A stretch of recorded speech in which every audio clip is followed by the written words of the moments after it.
நீங்கள் வந்து skill சுவிட்சும் use பண்ணலாம்,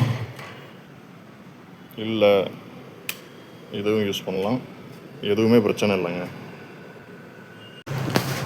ஸ்கில் சுவிட்ச் யூஸ் பண்ணும்போது நீங்கள் டிராஃபிக்கில் இருக்கீங்க, சிக்னலில் இருக்கீங்க அப்படின்னா அப்போ என்ன ஆகும்னா ரேடியேட்டர் வந்து ஆன் ஆயிரும். ரேடியேட்டர் ஆன் ஆகி சுற்றிட்டு இருக்கும்போது மேக்ஸிமம் வந்து நீங்கள் வந்து ஸ்கில் சுவிட்ச் ஆஃப் பண்ணுறதை வந்து நிப்பாட்டிடுங்க.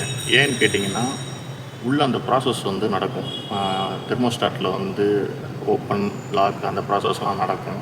சப்போஸ் அப்போ வந்து கரெக்டாக டெம்பரேச்சர் டச் ஆகிடுச்சினோடனே அந்த ஃபேன் வந்து ஓட ஆரம்பிக்கும். ஸோ அந்த டைமில் வந்து நீங்கள் வந்து இன்ஜின் சுவிட்சை வந்து ஆஃப் பண்ணிட்டு திருப்பி ஆன் பண்ணுறது அப்படின்றது வந்து எனக்கு தெரிஞ்சு அட்வைசபிள் இல்லை. ஸோ நீங்கள் வந்து லிக்விட் கூல் இன்ஜினாக இருந்தீங்க அப்படின்னா ரன்னிங்கில் இருக்கட்டும். ஏதாச்சும் எமர்ஜென்சி சுச்சுவேஷன் வண்டி நிப்பாட்ட போகிறோம் அப்படின்னா மட்டும் நீங்கள் கில் சுவிட்ச் யூஸ் பண்ணுங்கள்.